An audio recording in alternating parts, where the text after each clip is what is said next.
आणि आपण राहणार तुम्हाला खालचे शांत बसा, पुढे कॉमेंट करू नका.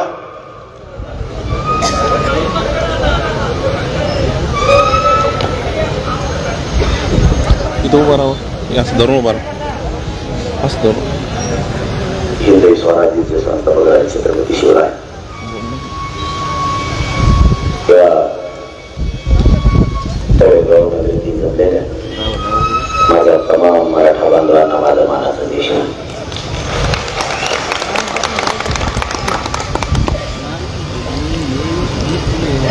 आता आरक्षणाची लढाई संपत आली. आरक्षणाची लढाई आता आरक्षणाच्या बाबत सांगण्यासारखं आता काय राहिलेलं नाही. कारण ज्या मागणीसाठी मराठा मुंबईकडे लाखो करोडच्या संख्येने गेला होता ते मराठा समाज आता घेऊन आलाय. मराठा समाजानं सांगितलं होतं आम्ही मुंबईला जाणार आणि शांततेत आरक्षण घेऊन येणार. मराठा गेला आणि शांततेत आरक्षण घेऊन सुद्धा आला.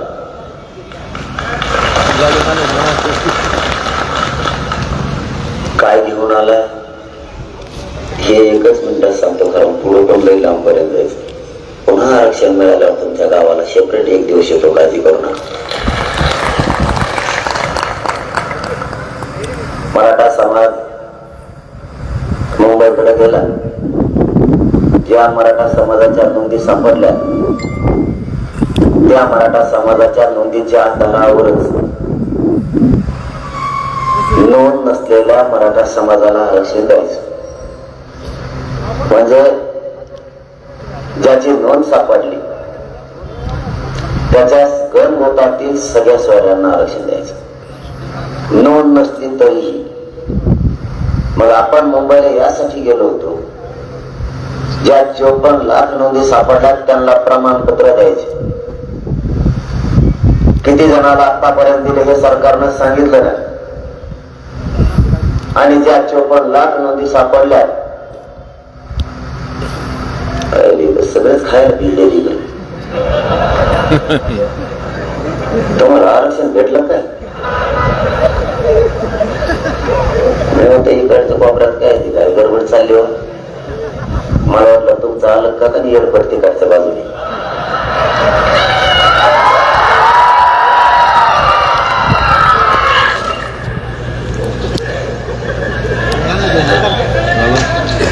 येणार नाही त्याचे टप्पर बिन माया पुढे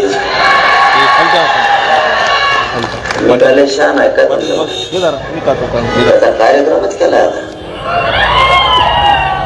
लाल झालाय गरीब लाल.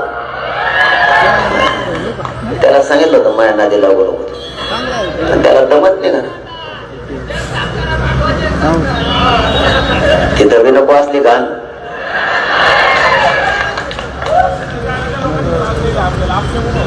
मुंबईला जाताना 54 लाख लोकांचे प्रमाणपत्र दिलेत का आणि त्यांच्या परिवाराला प्रमाणपत्र वितरित झाले का? हे 2 मुद्दे. आणि तिसरा मुद्दा होता की ज्या 3 मुद्द्यासाठी आपण मुंबईकडे करोडच्या संख्येने मराठा निघालो होतो. तिसरा मुद्दा होता जो मुद्दा 2 महिने झाले तरी सरकार घेत नव्हतं. म्हणजे ज्याची नोंद सापडली त्याच्यासाठी सगळे सोयरे म्हणून कायदा पारित करायचा. 75 वर्षात कायदाच मराठ्यांसाठी नव्हता. स्वातंत्र्य मिळालं पण मराठ्यांना काहीच नाही मिळालं. मग मराठ्यांसाठी कायदा पाहिजे. मग कायदा पारित करणं एवढी साधी सोपी गोष्ट नव्हती. आणि ती जर साधी गोष्ट असती तर इतक्या दिवस लागले नसते. दुसरी गोष्ट सांगतो यातली, जी अधिसूचना आपण काढली राजपत्रित जो अध्यादेश सगळ्या सोयऱ्यांचा काढला, ती कायदा जर लहान असता तर इतकी टोळी त्याच्या विरोधात उतारलीच नसती. सगळ्या सोयऱ्यांच्या विरोधात याचिका दाखल करायला टोळ्याच्या टोळ्या तयार झाल्या आणि पडद्या मागून इथून झाले. मी हाय म्हणतो तुमच्या माझं, तुम्हाला काय करायचं तुम्ही लढा. मी दिला दणका म्हणलं तो मंडळ कमिशनला चॅलेंज करतो. मंडळ कमिशन चॅलेंज करतो म्हणला काही नगरच्या भाषणामध्ये त्याच्या लाल झाला होता लाल. त्याला म्हणा तू चॅलेंजच कर, मग बघतो तो काय बघतो रे माहिती. त्याचं स्वप्न होतं मराठ्यांना ओबीसी आरक्षणात येऊ द्यायचं नाही. खरं नाही, काही झालं तरी मराठा ओबीसी आरक्षणात आला नाही पाहिजे, हे त्याचं स्वप्न होतं. त्याला सांगितलं नाही मराठ्याच्या गुन्हा दिला. मराठ्यांनी एका फटक्यात 2 कामं केली. लोक आपल्याला म्हणायचं हा समाज एकत्र येत नाही आणि एकत्र यायला लागला तर येऊ द्यायचा नाही, हे त्यांचं स्वप्न होतं. दुसरं स्वप्न होतं मराठा ओबीसी आरक्षणात येऊ द्यायचं नाही. काही झालं तरी मराठा ओबीसी आरक्षणात नाही येऊ द्यायचं.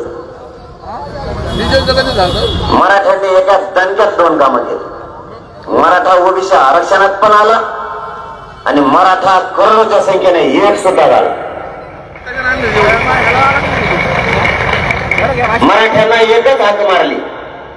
मराठ्यांना स्वतःच्या लेकरासाठी आता येत्या. मराठी अंतरवालीला करोडोच्या संख्येने एक आली. बरडावर अंतरवालीच्या मराठीच उभं होती. ड्रोनच्या कॅमेरा सुद्धा मराठी बसत नव्हती, इतके मराठी आले. काही ड्रोन उसात पडले, आणखी सापडले नाही, इतके मराठी ताकदीने आले. आणि ते आम्ही सांगितलं 3 करोड मराठी मुंबईला येणार. 64 किलोमीटर आपली लाईन होती, 64 किलोमीटर. आणि तो त्या दिवशी म्हणतो 3 करोड लोक पुढे आहेत. तुला गणित आला असतं तो कशाला जेलला गेला असता. त्याला सांगितलं होतं ना तुला जर मोजायचे असले तर तू वही ती एका पुलावर घेऊन उभा आहे आणि तो मोजेव. त्याला आणखीन एक संधी आहे माझ्याकडून. तुला मराठीत जर मोजायचे ना सगळ्या सोहळ्यांचा अध्यादेश त्या दिवशी मराठ्यांच्या पोराने हिसकून आणला. 75 वर्षात सगळ्या सोहळ्यांचा कायदा बनत नव्हता, तो बनवायला लावला. 54 लाख नोंदी मिळाल्या, त्याचे प्रमाणपत्र मिळाले. 1.5 करोड पर्यंत मराठा आतापर्यंत आरक्षण गेलात मायबाप मराठ्यांना 1.5 करोड. आता त्या माध्यमातून, त्या नोंदीच्या माध्यमातून ज्या मराठ्यांच्या नोंदी मिळाल्या नाहीत ते सगळ्या सोहळ्यांच्या कायद्याच्या माध्यमातून जाणार आहेत. आपण सांगितलं होतं शांततेत मुंबई जाणार आणि शांततेत आरक्षण घेऊन येणार. शांततेत गेलो आणि शांततेत आरक्षणच घेऊन आलो. आरक्षण घेऊन येणं म्हणजे काही म्हणते तर मुंबईत गेल्यावर काय मिळालं, काहीच भेटलं नाही म्हणजे मुंबईत गेल्यावर. तिला काय गमिल्यात किंवा कोणी ठेवलेलं होतं आरक्षण घेऊन यायला. हे कायद्याचं राज्य, इथं कायदा बनवावा लागतो आणि मराठ्याने नेमकं तेच काम केलं. 2001च्या कायद्यानुसार ओबीसीला आरक्षण दिलेलं आणि त्या कायद्यात दुरुस्ती करणं एवढी सोपी गोष्ट नव्हती. म्हणून राजपत्रित अध्यादेश काढला आणि आता त्या कायद्याची अंमलबजावणी 15 तारखेला होणार. म्हणजे आपण ते आरक्षण हिसकावूनच आणलंय. पण काही जण म्हणजे काहीच मिळालं नाही. त्यांचं पण खरं आहे, त्यांचं काही खोटं नाही. ते सोशल मीडिया सध्या देतात, राजकारण्यांची सुपारी घेतली ते म्हणतात मुंबईला गेल्यामुळे काहीच मिळालं नाही. त्यांचं एका बाजूला खरं आहे. तुम्ही थांबा, तो घटी बडबड करू नका. त्यांना काहीच मिळालं नाही खरं आहे. कारण त्यांना पाहिजे ते वाटतं पैसे, पद. ते गल्लीत हिंडले असते इकडे तिकडे. पहिल्यापासून मराठ्यात जेव्हा खायची सवय लागलेली यांना, त्यांनी बघितलं असेल मी जवळ जिवंत आहे ना तर मराठीचे जेव्हा आता कोणालाच पैसे कमवून देत नाही. यांचे दुकानच बंद करून टाकले सगळे. ते म्हणजे मुंबईला गेल्यामुळे काहीच नाही मिळालं. तुला नसेल मिळालं, आम्हाला करोडो मराठ्यांना मिळालं. गोरगरीबाला आरक्षण मिळालं आम्हाला, तुला नाही मिळालं. तू किती दिवस मराठीच्या जेव्हा खाणार आहे? आमच्या लेकरांचं रक्त पिऊन तू मोठा होणार. खातो कोण मराठ्यात जेव्हा? जो शिक्षण खाऊन बघ ना कसं लागत आहे. कवर खातो मराठीच्या जेव्हा. म्हणून त्यांना नाही मिळालं पण आपल्याला मिळालं. त्याला पुन्हा एक संधी, आता एक संधी उकली त्याची माणसं मोजायची. आणखीन एक संधी. त्या दिवशी सगळ्या शहरांचा अध्यादेश आला आणि मराठ्यांनी दिवाळी साजरी केली, गुलाल उधळून. आता सगळ्या शहरांची अंमलबजावणी झाली आणि त्यातून हे प्रमाणपत्र मिळालं आरक्षण नसलेल्या मराठ्याला, की मग बघा तुम्ही गुलाल आणि महादिवाळी महाराष्ट्रात मराठी कसे करतात. आणि त्याला आणखीन एक संधी आहे आता, त्याला माणसात मोजायच्यात ना. एकदा त्या कायद्याची अंमलबजावणी झाली की आमची विजयी सभा होणार आहे मराठ्यांची. तू एका पुलावर उभा राहा आता आरटीओ बनवून आणि नुसता माणसं मराठ्यांची. त्याचा कार्यक्रम संपलाय तर ते गप्पच बसा. आता तर मग ते मध्ये मध्ये 2-3 दिवसात म्हणला नाभिक बांधवांनी चर्चाच करू नका म्हणला. त्याला काही डोकं बी नाही.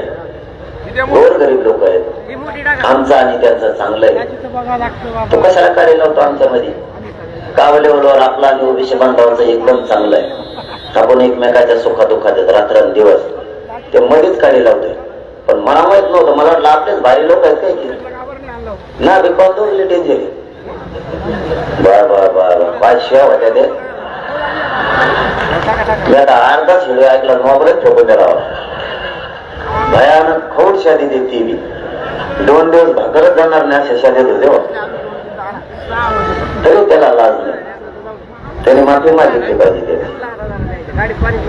कारण ती त्यांच्या गाव लेवलवरती आपण आणि ओबीसी बांधव एकत्र आहेत. आणि मायबाप मराठ्यांना तुम्हाला जाता जाता एवढंच सांगतो, एकत्रच राहायचं आपल्या दोघांना सुद्धा. त्याच्यासाठी आपल्यात वातावरण खराब होऊ द्यायचं नाही. कारण ते स्वार्थी आहे, तो राजकारणी. आपल्यात आज बी गाव लेवलवर आपण एकमेकाशी प्रेमानं वागतो का नाही. आज जर ओबीसी बांधव आणि मराठा बांधव जर लग्नात चालले ना, दोघं 50-50 पेट्रोल टाकी मोटरसायकल आणि मग लग्नात जाईल. त्याने आजच्या पाडलं उद्या आपला पाहिजे नाही. उद्या पाडलं कसा कट घोड्याला उद्या द्या का. इतकं प्रेम आहे आपलं एकमेकावर.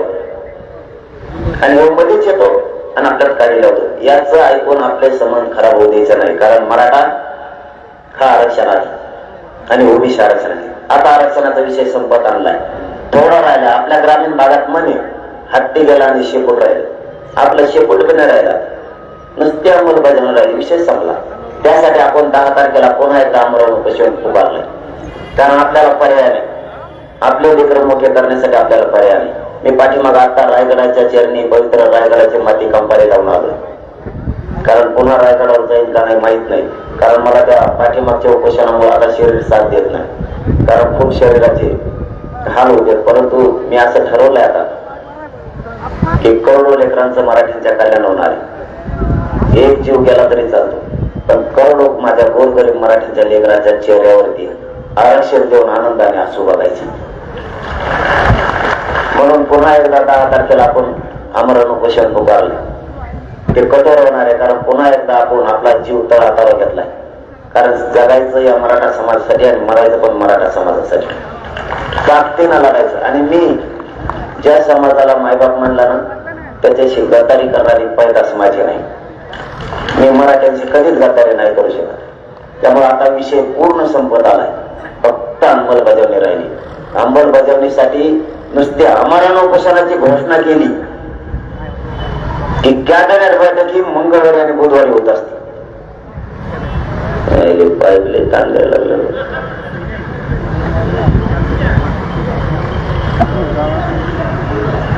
मंगळवारी आणि बुधवारी कॅबिनेट होत असते. पण कॅबिनेट यावेळेस मग सोमवारी झाली. कालच्या झाली का नाही. एवढा मराठ्याचा धसका सरकारनं घेतला. म्हणून हे आमरण उपोषण 10 तारखेला सुरू होत आहे. नाही आता ते खुर्च्याने फिरच्याने काही नाही होणार. ते शरीरच साथ देत नाही मला उपोषणामुळे. आणि कोटा बोलत नाही. सगळ्या महाराष्ट्रामध्ये सगळ्या डॉक्टरला सुद्धा माहिती.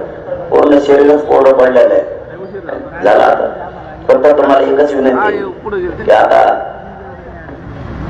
ही लढाई जिंकत आणली आणि शेवटचा गुलाल लेकराच्या डोक्यावर टाकायचा आपल्या स्वतःची.